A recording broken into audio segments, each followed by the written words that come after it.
Muito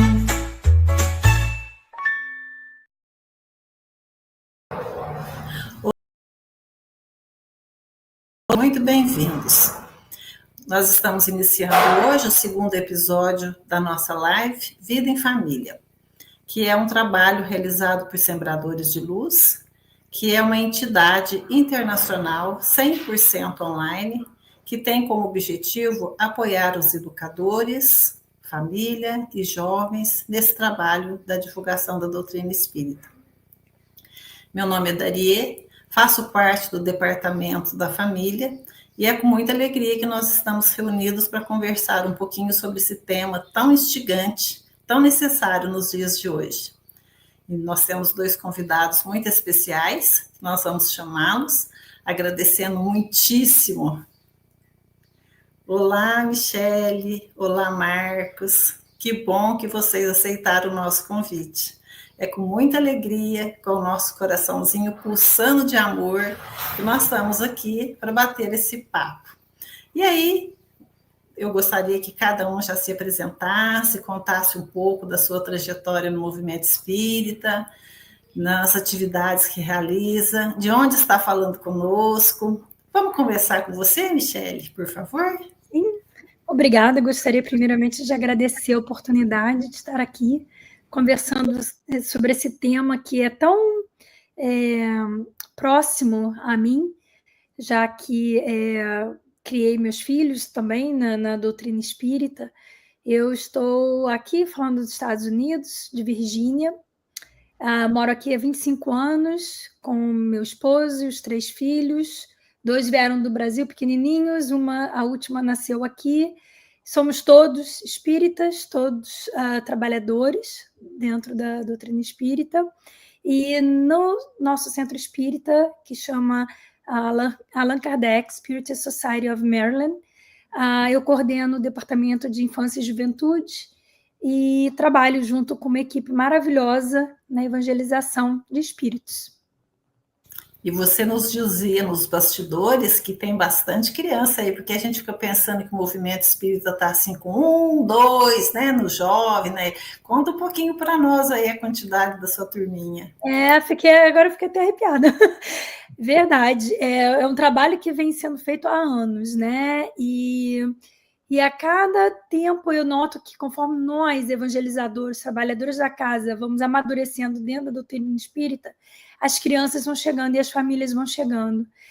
Pelo fato do nosso centro ficar aqui, próximo a Washington, nós temos muitas famílias que vêm como diplomatas ou militares, então a rotatividade é muito grande. Por isso que às vezes tem um número maior ou um número menor. Esse ano nós estamos iniciando, porque aqui as aulas vão de setembro a junho, né? Com 40 crianças jovens, de 3 aninhos aos 18 anos. Nós somos 11 evangelizadores, temos o passe, né? Enquanto as crianças e jovens estão em aula, os pais estão no estudo dos pais. E nós temos o passe também, com água fluidificada. E, assim, é o sol da minha vida, é esse trabalho da evangelização. E a gente sempre está no lugar certo, né, Michele? A gente sabe disso, que a gente atende ao chamado, não é? Olha, isso é tão verdadeiro, porque bastante tempo atrás, né, eu e uma amiga que sempre estava sempre à frente, né, desse serviço, e normalmente eu ficava nos bastidores, porque, como eu disse também lá nos bastidores, eu não sou muito de ficar assim na frente, né, e live, essas coisas todas. E aí eu sempre colocava ela na frente. Eu ia planejando as aulas, eu tinha as ideias das atividades, e tudo era ela. Eu falava assim, agora você combina com os pais, agora você faz isso, faz aquilo. Até que ela precisou ir para o Brasil, ficar bastante tempo, e a evangelização ficou toda para eu coordenar os bastidores e colocar a minha cara lá na frente e tomar conta, né, da atividade. Então, é assim, também diz, né, que quando o trabalhador está pronto, o trabalho aparece. Muito bom, muito bacana. Ei, Marcos, o que você conta para nós? Vamos ouvir um pouquinho da sua experiência, da sua trajetória. Bem, bom, eu estou falando aqui do Rio de Janeiro, né, aqui do Brasil, E minha trajetória começa, na verdade, já na minha infância, né? Porque meus pais já eram espíritas, e eu, desde pequeno, já frequentava o centro espírita, aprendi a participar do centro espírita. Não peguei a evangelização, porque na época a casa espírita não tinha esse serviço ainda, que depois nós mesmos acabamos implantando, né? Mas essa história inicial, na verdade, foi em São Paulo, capital, né? Porque, na verdade, eu sou um paulistano, mas radicado no Rio de Janeiro. E sempre participei do movimento espírita, lá em São Paulo, pela USE, a União das Sociedades Espíritas do Estado de São Paulo, e no Rio de Janeiro, hoje é o CERJ, né, o Conselho Espírita do Estado do Rio de Janeiro, onde eu exercia a função de assessor de comunicação social espírita, fiz parte do Departamento de Educação da Federativa, e comecei a fazer palestras já com 17, 18 anos, e, na verdade, eu nunca parei, porque o Espiritismo, para mim, sempre foi um parâmetro. Criei o projeto Educação do Espírito, trabalhei durante 20 anos, inserido dentro da comunidade do Complexo da Penha, aqui no Rio de Janeiro, que de vez em quando está aí nas mídias por causa da violência. Então, olha, é muito trabalho. Atualmente, eu coordeno o Seara de Luz, que não é um centro espírita, porque é um grupo online de estudo espírita, congregando pessoas do Brasil inteiro, né? E pode pegar, claro, pessoas até de fora, desde que falem português, né? E estou à frente também da revista Educação Espírita, que vai completar 2 anos agora, em 2026. Eu sou o editor-chefe da revista, que é digital e distribuída gratuitamente, né, para as pessoas que se cadastram. Está se espalhando para o Brasil, Moçambique, Portugal, enfim, está indo embora, né, a revista, graças a Deus. E hoje eu estou à frente também de dois programas online, que é o Espiritismo e Educação, que vai à segunda-feira às 8h30 da noite, e o Evangelho em Espírito e Verdade, toda quinta-feira às 5 da tarde. Fora outras coisas, se eu começar a falar tudo aqui, né, eu vou ocupar a live, né? Mas é isso, nós estamos aí trabalhando e realizando alguma coisa. A gente sabe que você está bem voltado para a área da educação. E aí, já entrando no nosso assunto, porque tem tudo a ver, né? Tanto com a educação do espírito, quanto a educação de nós, cada um, dentro dessa família. Então, vou aproveitar você já com o microfone aberto para a gente começar a refletir juntos aí. Quem são esses filhos que nós recebemos na nossa casa, né? Do ponto de vista espírita. O que você pode contar para nós? Essencialmente, são espíritos, filhos de Deus, reencarnados, e que estão conosco pela lei de sintonia, pelas suas necessidades evolutivas, e estão confiados a nós por Deus, porque ao estudarmos o Espiritismo, nós entendemos que todos somos filhos de Deus. Então, os nossos filhos não são exatamente nossos. Por isso, vamos prestar contas perante a lei divina da educação, da orientação, dos exemplos que damos aos nossos filhos. E podemos hoje ampliar isso, né, levando para os netos, porque hoje os avós estão muito envolvidos também nessa educação. Então, os nossos filhos são espíritos imortais, reencarnados, que nós temos que receber com muito amor, lembrando que precisamos, então, corrigir as suas más tendências, caso eles as apresentem, assim como facilitar o desenvolvimento das suas virtudes. E, obviamente, que isso não é apenas teoria, porque é uma revolução pedagógica, né? Ao olhar uma criança, né? Meu filho, minha filha, e lembrar, é um espírito reencarnado, que tem ligação comigo. Mas, como os espíritos superiores nos lembram na codificação, nós não sabemos exatamente quem ele é. Nós não sabemos exatamente o que ele traz e nem qual é a ligação com ele do passado. Mas isso pouco importa, porque o mais importante é sabermos que devemos amar e educar ao mesmo tempo que nos educamos. Então, a síntese é essa. Quem são nossos filhos? Filhos de Deus, espíritos imortais, reencarnados, tendo uma nova oportunidade para dar continuidade ao seu progresso. Esse é o entendimento da doutrina espírita.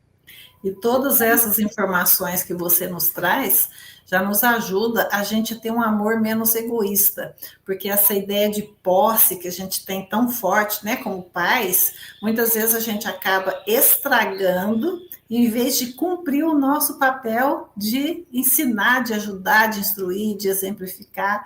Não é verdade, Michele? O que você acha disso? Pura verdade. E é interessante, né? Porque aí nasce justamente como criança, né? Com aquela imagenzinha, com aquele look novinho, frágil, delicado, né? Porque é justamente para a gente poder ter a paciência, o amor, o cuidado, né? Não ter tanta rigidez na educação, mas que hoje em dia também tá difícil de encontrar esse equilíbrio, né? Entre essa educação mais rígida e você ter que educar esse espírito, né?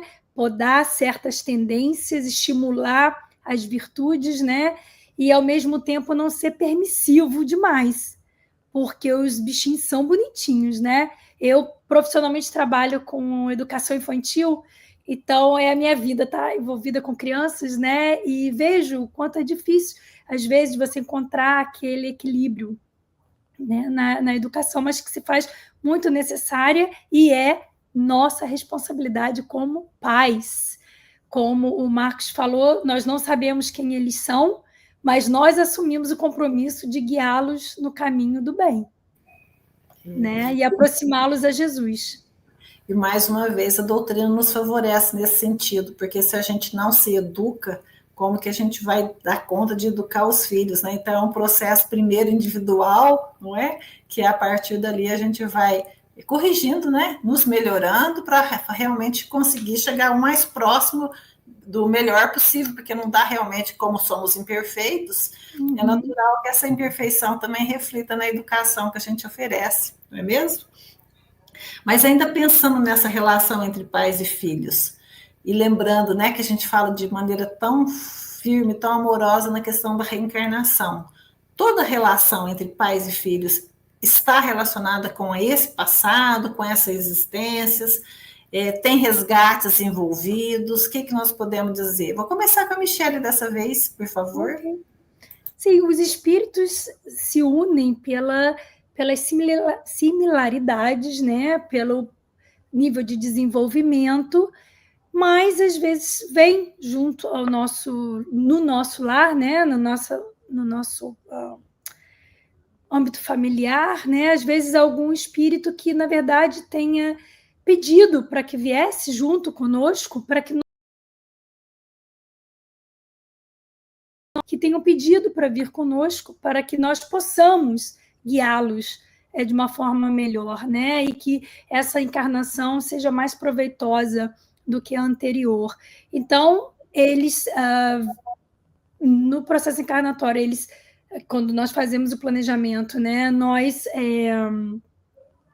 temos similaridades com os nossos filhos a nível de sintonia, a nível de valores morais, né, a evolução moral que já foi adquirida, né, e tem aqueles que também vêm para resgate, né, aquele filho não só como filho, mas como qualquer outro membro da família, né, que nós estamos juntos nessa jornada, concordamos, embora não lembramos, né, desse acordo, mas nós concordamos em virmos juntos para nos ajudarmos. Esse é o propósito da reencarnação, né, de aperfeiçoamento e em família para nós nos ajudarmos. Beleza. Marcos, fica à vontade para comentar o que você quiser, por favor. Essa colocação da Michele revela para nós a justiça divina.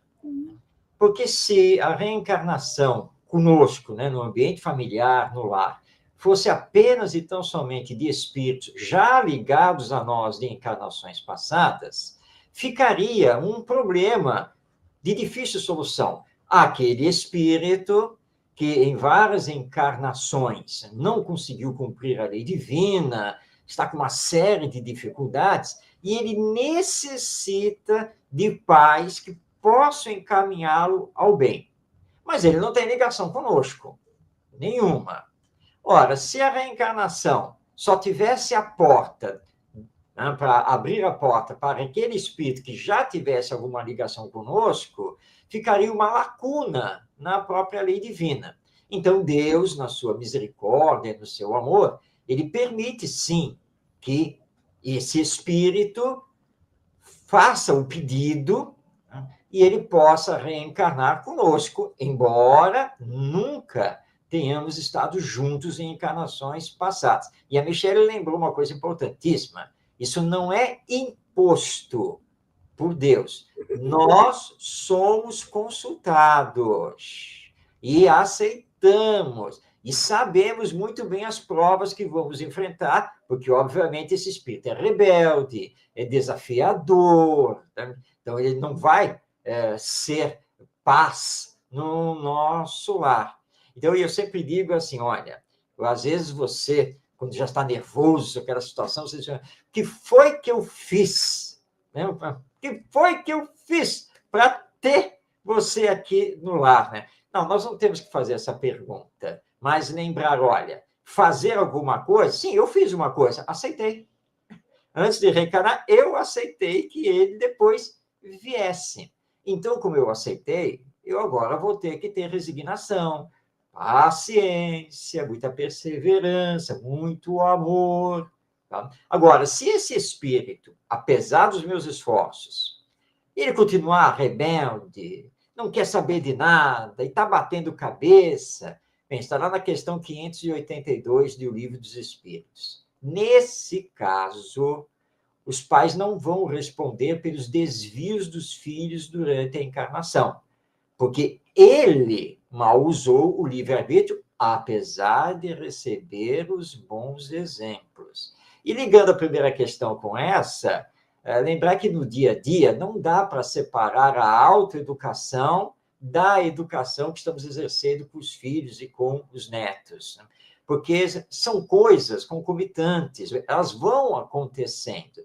Nós é que temos que nos vigiar para podermos dar os melhores exemplos. E quando formos chamados à atenção, temos a humildade de reconhecer que, opa, errei, tem razão, tá certo, né? Vou tentar não fazer mais isso ou não falar mais desse jeito, porque é assim que nós os conquistamos e é assim que eles passam também a nos respeitar. Então, nem sempre, né? Nem sempre os nossos filhos têm mesmo essa ligação existencial anterior conosco. E ouvindo você falar, eu me lembrei da questão do ponto de vista que nós temos lá no Evangelho, porque às vezes as pessoas podem estranhar um pouco, né, quando a gente está encarnado, a situação que a gente vive no lar, mas aí a gente esquece que a gente está encarnado, então é um ponto de vista mais materializado mesmo. Quando a gente estava no plano espiritual, a percepção que a gente tem das nossas necessidades, das burrices que a gente fez em relação aos outros processos, né, tanto em relação a nós quanto aos filhos. Então, às vezes, esse distanciamento que parece que tem no nosso planejamento e depois da situação aqui, a gente sentiu uma certa rebeldia. Tanto a gente quanto os próprios filhos, que eles falam, eu não pedi para nascer nesse lar. Aí a gente brinca, pediu sim, na verdade você implorou, que é uma fala que eu acho até muito arrogante quando a gente fala isso, porque dá a impressão assim, né? Esse lar é o lar perfeito para você, você que não está se percebendo, né? Seja mais grato. Então, podemos comentar um pouco disso também, né? Maria, pois é, eu estava aguardando o Marcos terminar a fala dele para falar, nossa, Marcos, você está descrevendo alguns episódios da minha jornada aqui como mãe, né? E quando os filhos eram adolescentes, a nossa filha mais velha, né, teve uma adolescência bem rebelde. E uma vez eu estava disciplinando ela, não me lembro a situação em si, mas ela falou assim, por que você pensa? Eu não pedi para nascer, foi você que quis me ter. E nessa hora eu falei para ela, isso é o que você pensa. Eu acho que você implorou, você só pediu não, você implorou para nascer. Porque eu falei assim, vai ver, sabe-se lá, quantos espíritos que poderiam ser sua mãe se negaram, e eu aceitei, você ainda está reclamando.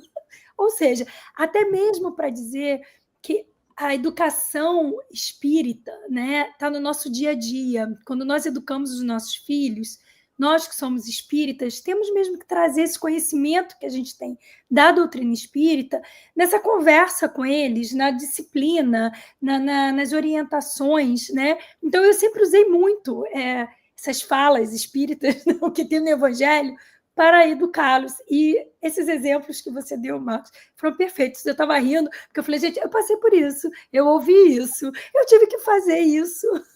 É assim mesmo. A gente até brinca, né? Que é tudo, toda família é igual, a gente só muda de endereço, mas a forma. Às vezes até o nome é o mesmo, né? Então só muda o endereço mesmo. Isso mesmo.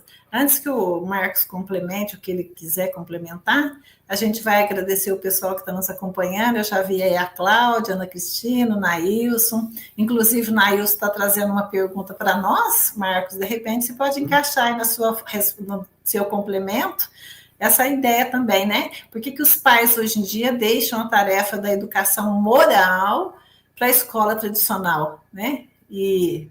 Quer dizer, na verdade, aqui a gente já teria uma separação, né? A gente fala da instrução e da educação. Então, eu vou deixar você trabalhar também essa ideia, por favor. Esse é um equívoco que nós temos cometido e não é de hoje, já há muito tempo. A escola não existe para substituir a família, nem os professores existem para substituírem os pais. Na verdade, família e escola devem se dar as mãos, têm que se unir na educação. Nós temos que lembrar que educação não é simplesmente instrução, não é simplesmente transmissão de conhecimento. Você não está educado porque você cumpriu, né, toda a carga aí educativa, né, aqui no Brasil, né, passando pela educação infantil, ensino fundamental, ensino médio, vai para a universidade, pronto, né, acabou o ciclo educacional. Não, não acabou, até porque isso não é exatamente educação. Você pode estar formado intelectualmente, tecnologicamente, profissionalmente, mas não quer dizer que você seja um bom cidadão. Então, quando os pais falham na educação moral ou transferem essa educação moral para a escola, nós temos gravíssimas consequências que estamos enfrentando na atualidade da nossa sociedade.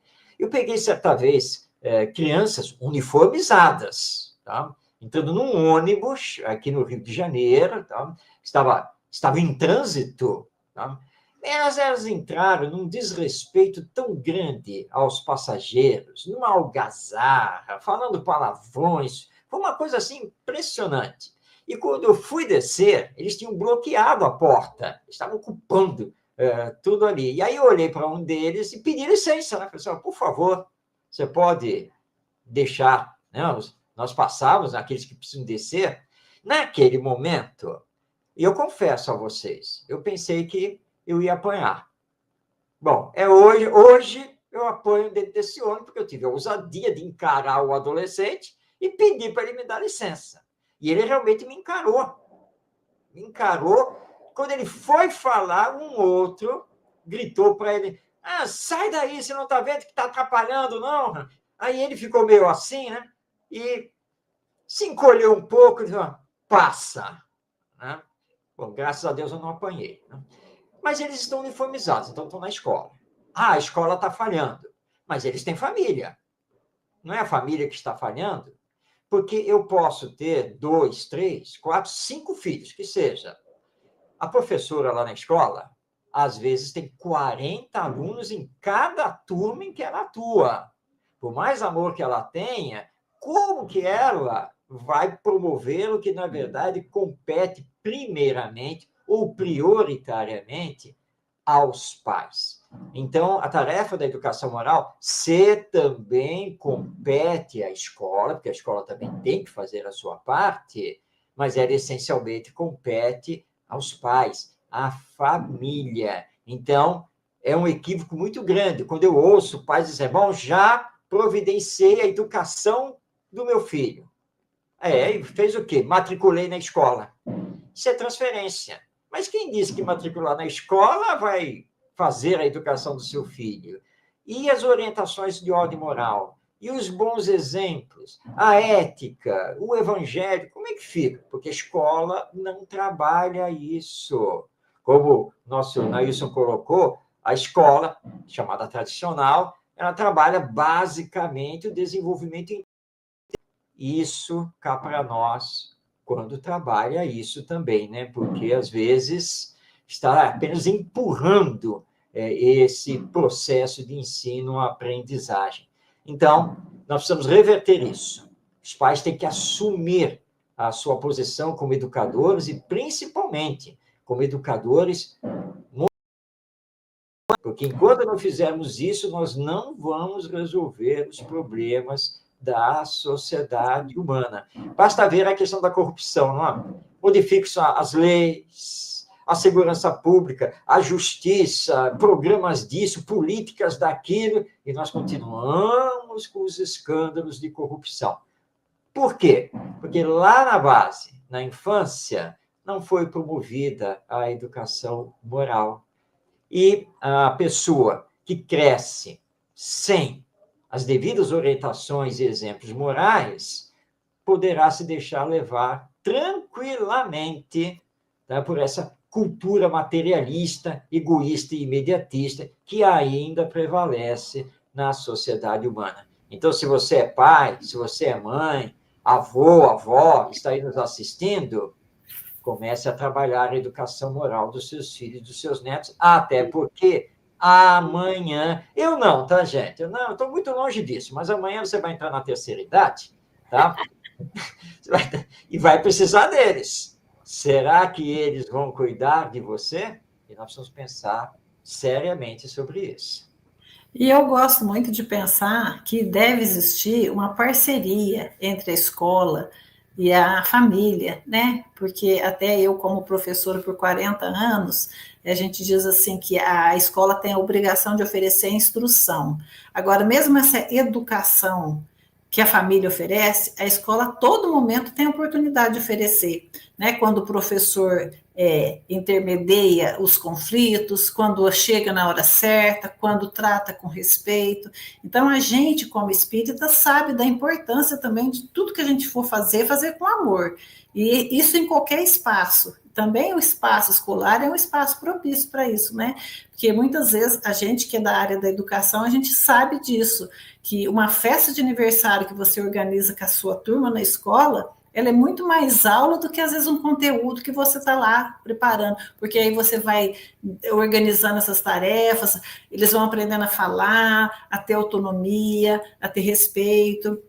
Quer dizer que é um complemento mesmo, né? As duas entidades não devem ser vistas como rivais, e sim uma colaborando com a outra, que muitas vezes também cria essa dicotomia, né? De achar que quando reclama do filho, está reclamando porque ele dá trabalho. Não, está reclamando porque quer que ele melhore, quer que ele aprenda, quer que ele seja mais entrosado com todo mundo, né? Criar mesmo essa convivência mais amigável, né? Mais fraterna, num objetivo comum, né? Que eu penso assim. A Bernadette trazendo a contribuição para nós aí, olha, a educação das crianças, eu falo para os pais, é 50-50, ou seja, 50% dos pais e 50% da família.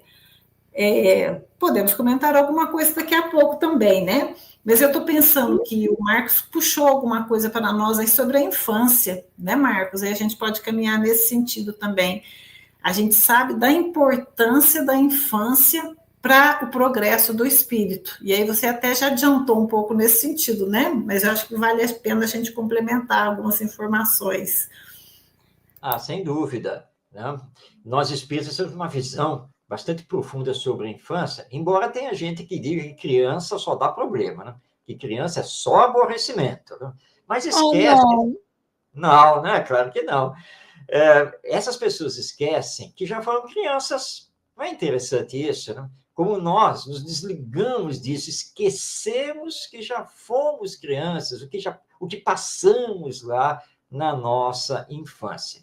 E algumas pessoas, ao ver a informação da doutrina espírita, que a criança é um espírito reencarnado, contestam essa informação, dizendo, não, mas olha só, Basta olhar aí o período infantil, a criança, e ela pensa como criança, sente como criança, age como criança. Cadê o tal espírito reencarnado aí? Ele não devia trazer a sua bagagem, né? Mas ele traz. Ele traz, mas está lá guardadinha, porque ele está assumindo um novo corpo, é uma nova personalidade, mas ele revela o caráter.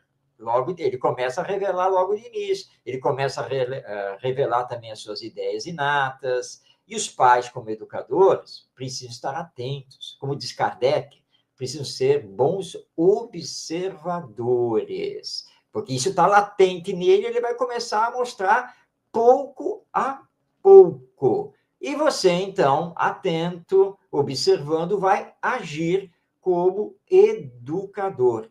A infância é muito importante porque deixa o passado no passado. Porque se isso não acontecesse, nós não conseguiríamos amar os nossos filhos. Já pensou? Nasceu.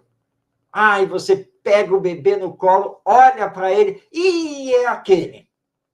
É aquele lá da outra vida que me fez isso, ou que eu fiz não sei o que com ele. Como que nós iríamos nos reconciliar, nos amar e continuar o nosso progresso?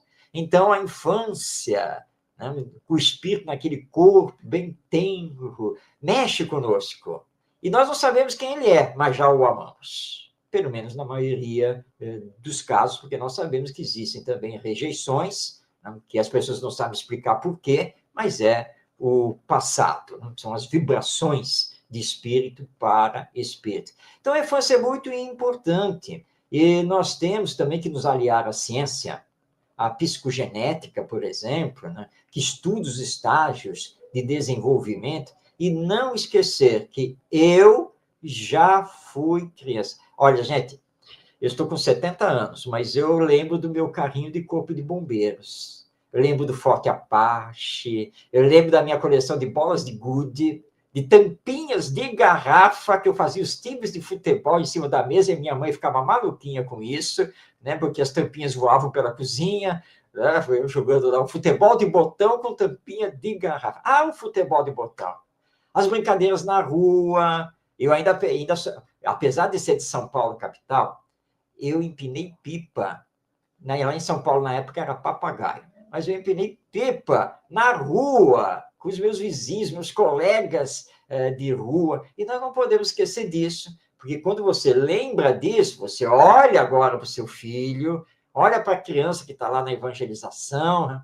E aí você tem que lembrar disso. Olha, eu já passei por isso. Então, eu vou entendê-la melhor, vou conseguir trabalhar melhor com ela. E ela vai, então, também conseguir trabalhar comigo e me respeitar, desde, obviamente, que eu esteja aí utilizando a autoridade moral, não a autoridade do grito, né? Quem manda aqui sou eu e você tem que obedecer. Aliás, eu tenho uma sobrinha neta que vive aqui em casa e nós brincamos muito, e eu brinco com ela, olha só, né? Acontece que você vai fazer porque eu estou mandando, né? Aí ela já olha para mim, ela já sabe que é brincadeira, e diz assim, você pode estar mandando, mas eu não vou obedecer. Aí diz, graças a Deus, porque não é mesmo para obedecer, tá? Então, tudo isso, a infância realmente é muito importante e é justamente o período para corrigir as más tendências e dar essa orientação moral que a maioria de nós ainda muito necessitamos, né? Isso aí mesmo. Quer complementar, Michele? Claro, foi ótimo. Suas colocações foram ótimas. Concordo, e acho que nós andamos estudando a mesma coisa no Doutrina Espírita, hein? Porque eu vi isso tudo também. Uso todo esse conhecimento. Nós temos que lembrar, né, que dentro daquele corpinho bonitinho, engraçadinho, que faz muitas gracinhas, né, e até o toque é maciozinho, tem um espírito milenar, com tendências que precisam ser alteradas, né? E virtudes para serem desenvolvidas. E de novo, a nossa responsabilidade fazer esse trabalho, né? E lembrar que, como espírito, nós somos como um passarinho, com as duas asas, uma da moral e uma da intelectual. Então, voltando na pergunta anterior, né? O que adianta a gente só desenvolver a intelectual e a moral fica baixinha, o pássaro não levanta voo. Nós estamos num momento de transição planetária que se faz mais do que nunca, né? Importante que haja equilíbrio entre essas asas. E hoje em dia a gente vê muitos pais muito preocupados com a educação instrucional, né? Que você falou. De instrução, né? Desculpa, olha aí, a questão de não estar falando português todo dia, né? Muitos pais preocupados, se a criança está aprendendo a ler, tem que ser o primeiro da turma, tem que ter a medalha do não sei o quê, e não tem olhos de ver as questões morais dessa criança. É uma criança egoísta, uma criança insensível, né? A gente sabe, né, através da neurociência da educação e das emoções, né, que a empatia é uma emoção aprendida, ela não é inata, nós não nascemos com ela.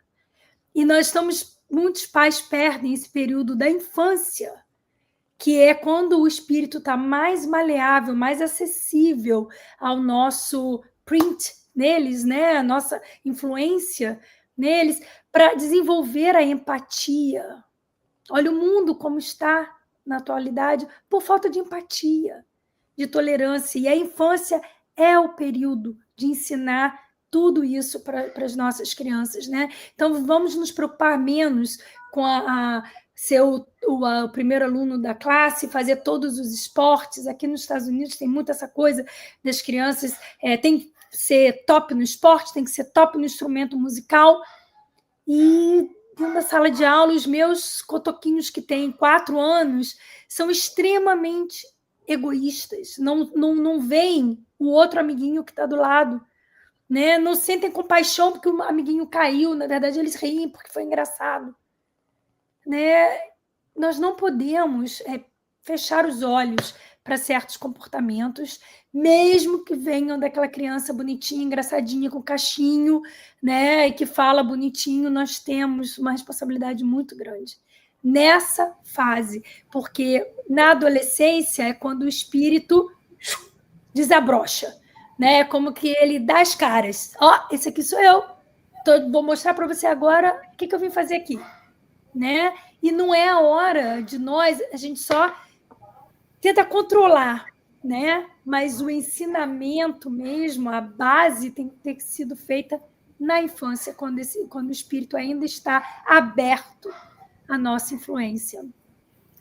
E quando o Marcos falava sobre as brincadeiras, hoje já existe um movimento nesse sentido de fazer esse resgate, porque se percebe que com questão do excesso de telas, há uma comunicação assim, pouco efetiva, muitas vezes uma comunicação até violenta, um pouco mais agressiva, né, de muita cobrança, de pouca nutrição moral, espiritual, de convivência. Então, uma das formas de melhorar esse trabalho na infância é esse resgate mesmo das brincadeiras. Há um tempo atrás eu li um livro nesse sentido e a pesquisadora saiu conversando mesmo. Por que não deixava brincar? Você falou a ideia de brincar na rua. Todos sentem muito medo. E aí ela levanta uma pesquisa mostrando que o perigo que existe hoje nas ruas é muito menor do que quando... Aí ela vai trazer lá tempos antigos. Mas essa questão do medo também precisa ser conversada, porque acontece muito isso, a pessoa fica achando que está segura porque está dentro de casa, mas nesse convívio, na comunicação, na brincadeira, é que vai se percebendo, né, tendências, os interesses, e ali ajudando, né, a formar, informar, conversar sobre. Então, realmente, a infância são momentos propícios, porque está pertinho, está junto. Então, mesmo que não tenha tanto tempo, mas precisa ser um tempo de mais qualidade, né? Para ter essa observação que o Marcos destacou, que eu achei muito importante. Observar e, a partir dali, trabalhar, né? Assumir o papel a que fomos chamados. Não é mesmo? E não delegar, já que vocês falaram tanto, o Marcos falou tanto, se referiu aos avós, né? Pelo fato dos avós ajudarem na educação, da mesma forma que não se deve relegar a educação moral das crianças à escola, também não é para relegar aos avós, aos tios, a babá ou a cuidadora, né? Quem tiver com a criança. É a responsabilidade dos pais. E como pais, depois do desencarne, nós seremos cobrados. O que fizestes desse filho? Nada impede que haja uma colaboração, mas essa colaboração tem que estar todo mundo falando a mesma língua, né? Porque quando cada um quer falar do seu jeito, aquele conceito antigo, né, que os avós podem estragar, de jeito nenhum que a avó pode estragar. Tem compromisso de colaborar, não é dar ordem, não é mandar, porque isso é uma coisa também, uma comunicação violenta, não é mesmo, Marcos? Na atualidade, muitas vezes os pais, porque precisam trabalhar profissionalmente, necessitam do auxílio, por exemplo, dos avós ou da creche, né, e assim por diante. Né?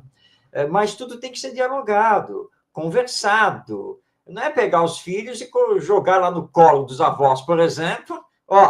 Nós temos que trabalhar, vocês é que cuidam. Sim, mas vocês conversaram sobre as orientações, o que vocês querem para os seus filhos. Tudo tem que ser conversado para que os avós saibam também como fazer, o que tem que fazer, e não entrar em choque com aquilo que os pais gostariam. Então, o diálogo aí é fundamental. Precisa da creche? Tudo bem, não tem como escapar disso, mas vamos tentar escolher uma creche mais humanitária, né? Mais humanizada. Não é a creche pela creche, pura e simplesmente, porque nós precisamos entender que a creche é uma escola de educação infantil, mas nem sempre os profissionais que estão ali entendem. O diálogo é fundamental. E em família, então, para não vir aquela conversa, olha, não está dando para deixar nosso filho lá com os seus avós, porque os seus avós isso, os seus avós aquilo, é melhor deixar lá com a minha tia, ou não sei o quê. E aí o casal começa a brigar.